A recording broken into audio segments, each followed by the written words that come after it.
जब किसी कंट्री में वर्किंग एज पॉपुलेशन ज़्यादा होती है डिपेंडेंट पॉपुलेशन के कंपैरिजन, तो कंट्री को इकोनॉमिक ग्रोथ का एडवांटेज होता है। इसी को हम डेमोग्राफिक डिविडेंड बोलते हैं। इसी से रिलेटेड एक आर्टिकल आया है न्यूज़ में, और उसमें कहा गया है कि जो इंडिया है, इंडिया की यंग पॉपुलेशन कैसे यूएस के टैरिफ्स के लिए एक चैलेंज बन सकती है। भाई देखिए, India is one of the youngest country in the world. India में जो ऐसी वर्किंग एज पॉपुलेशन है, जो यंग पॉपुलेशन है, वो काफ़ी ज़्यादा है दूसरे डेवलप्ड कंट्रीज़ के कंपेरिजन।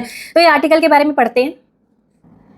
सो देखिए, how India's youth can challenge US tariffs, ये आर्टिकल का नाम है। इसमें कहा गया है कि आज 1 out of every 5 young people, मतलब 5 यंग पीपल में से एक जो है वर्ल्ड में, दुनिया में, वो इंडिया में रह रहा है।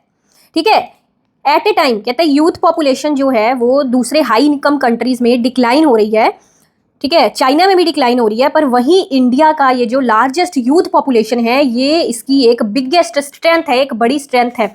तो देखिए, ये जो टैरिफ्स वाला इशू चल रहा है इंडिया एंड यूएसए का, इस पर मैं पहले भी वीडियोज इस चैनल पर बना चुकी हूँ। सो इन अर्ली अगस्त में यूएस प्रेसिडेंट डोनाल्ड ट्रंप जी ने अनाउंस किया है कि जो इंडिया से इंपोर्ट्स आएंगे यूएसए में, उस पर 50% का टैरिफ लगेगा। ये रिटेलिटरी टैरिफ के कंसेप्ट जो हैं, इससे पहले वाली वीडियो में समझा चुकी हूँ। आप इसी चैनल पर इससे पहले वाली एक टैरिफ रिलेटेड वीडियो प्लीज़ देख लीजिएगा, कंसेप्ट को अच्छे से क्लियर करने के लिए। तो आगे चलते हैं।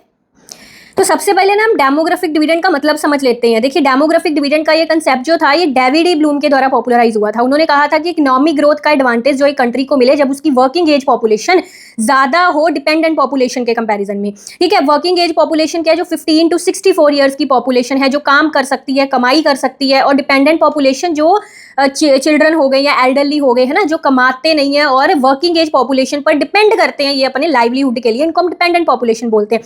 किसी भी अर्थव्यवस्था में वर्किंग एज पॉपुलेशन का ज्यादा होना, दैट मीन्स उसमें कमाने वाले हाथ ज्यादा होने। तो ऑब्वियसली ये चीज किसी भी कंट्री की इकोनॉमिक ग्रोथ के लिए एक एडवांटेज ही होगी। और इंडिया में ये जो डेमोग्राफी है, इसमें वर्किंग एज पॉपुलेशन हमारी काफ़ी ज़्यादा है, पर ये डिविडेंड बनेगी या नहीं, ये इस चीज़ पर डिपेंड करती है कि भाई हम इसको यूटिलाइज सही से करते हैं कि नहीं। हमारी गवर्नमेंट इस वर्किंग एज पॉपुलेशन जो है, यूथ जो ज़्यादा है हमारे कंट्री में, इसको नौकरियां दे रही है, इसकी हेल्थ, एजुकेशन, इसकी स्किल्स पर इन्वेस्टमेंट कर रही है कि नहीं। जितना ज़्यादा हम इस वर्किंग एज पॉपुलेशन को संभालेंगे ना, यानी कि इसको अपॉर्चुनिटीज़ देंगे, तो उतना ही ज़्यादा ये वर्किंग एज पॉपुलेशन हमारे कंट्री के लिए एक डिविडेंड साबित होगी। ठीक है जी। अब इस आर्टिकल में बेसिकली बात हुई है कि रोल ऑफ यंग इंडिया का रोल, यानी कि कैसे हमारा जो यंग इंडिया है, ये यूएस के जो टैरिफ्स हैं उसके लिए एक चैलेंज बन सकता है। तो देखिए, यहाँ पे पढ़िए क्या लिखा है। तो मैं आपको आर्टिकल के ऑथर भी दिखा देती हूँ। यहाँ पे John Jose Thomas, professor of economics at the IIT Delhi. देखिए, इंडिया की यूनिवर्सिटीज में पढ़े हुए trained doctors, engineers, other professionals है ना, इमिग्रेट हो रहे हैं यूएस की तरफ। तो कहते हैं सिंस 1970 से ये देखने को मिल रहा है कि इंडियंस प्रोफेशनल्स जो हैं वो यूएस में इमिग्रेट हो रहे हैं। So about 1/3 of the graduates from IITs migrated abroad, और उसमें से ज़्यादातर यूएस में ही मूव हुए हैं। और जो यूएस में इंडियन इमिग्रेंट्स की पॉपुलेशन है वो भी बढ़ती हुई दिखाई दी है। ठीक है, सो दैट मीन्स कि जो भी स्किल्ड, देखिए यहाँ पे एक कंसेप्ट है ब्रेन सर्कुलेशन का मतलब है मूवमेंट ऑफ स्किल्ड पीपल, है ना। जो स्किल्ड पीपल है इंडिया के, वो यूएसए में जाके कंट्रीब्यूट कर रहे हैं, और यूएसए की जो ग्लोबल डोमिनेंस है टेक्नोलॉजी एंड इनोवेशन, उसको बढ़ा रहे हैं। ठीक है, today 1 out of every 5 young people in the world lives in India. हमने पहले भी देखा था कि 5 में से 1 युवा जो है वो इंडिया में रह रहा है, दुनिया भर में अगर देखें तो, यानी कि इंडिया में यंग पीपल की बहुत बहुत आंत है ना। तो इंडियंस इन द, देखो एक और चीज़ देखो, Indians in the age group between 15 to 29 years and enrolled in secondary schools or college numbers are approximately 120 million. और ये 120 मिलियन जो इंडिया युवा जो 15 to 29 ईयर्स एज ग्रुप में आ रहे हैं, वो जापान जितनी पॉपुलेशन है तकरीबन। ठीक है, और अगर हम इस यूथ को, इस यंग पॉपुलेशन को नौकरियां दें, अपॉर्चुनिटीज़ दें, इनकी इनोवेशन पर एक्सपेंडिचर जो है बढ़ाएं, और इनकी स्किल्स, इनकी ट्रेनिंग को एनहेंस करें, तो ये जो यंग पीपल है ये इंडिया की इकॉनमी को एनलार्ज करने में और इंडिया की इकॉनमी को आगे लेके जाने में अपना काफ़ी रोल निभा सकता है।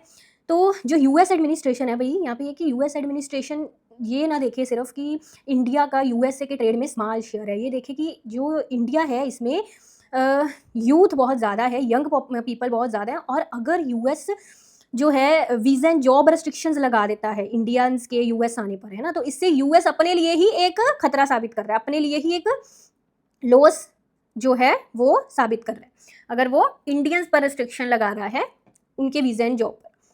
सो इस ट्रेड एंड टैरिफ की बैटल में जो इंडिया एंड यूएसए में चल रही है, इंडिया का best protector and best defence जो है वो इंडिया के यंग पीपल ही हैं। कहता है कि इंडिया की जो होम मार्केट है ना, जो ये यूथ है, जो यंग पॉपुलेशन है, इंडिया की होम मार्केट वो इतना लार्ज, इतना बड़ा जनरेट कर सकते हैं कि अगर एक्सपोर्ट अर्निंग्स में थोड़ा बहुत हमारा डिप भी जाता है, थोड़ा बहुत एक्सपोर्ट अर्निंग्स कम भी हो जाती हैं, तो इंडिया की होम मार्केट उसको कंपनसेट कर पाएंगे। क्योंकि यही है ना कि अब जैसे यूएस टैरिफ लगा रहा है ना, कि इंडिया से जो इम्पोर्ट आएंगे उस पर टैरिफ देने के इंडिया के एक्सपोर्ट्स कम होंगे यूएस से, पर इंडिया, हमारे इंडियन की जो एक्सपोर्ट मार्केट है, इसको इससे लॉस होगा इस टैरिफ से।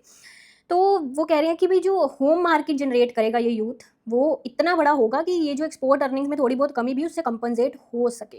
तो यहाँ पे अब गवर्नमेंट को चाहिए कि ज़्यादा से ज़्यादा खर्चा हेल्थ एजुकेशन पे किया जाए, इनोवेशन पे किया जाए, ताकि ये जो यंग पॉपुलेशन है ये इंडिया के लिए एक अपॉर्चुनिटी बन पाए, एक डिविडेंड जो है वो बन पाए। ठीक है जी, अच्छी लगी वीडियो तो दूसरों के साथ शेयर करिएगा। इसी तरह की ज़्यादा जानकारी के लिए आप चैनल को सब्सक्राइब कर लीजिएगा। Thank you.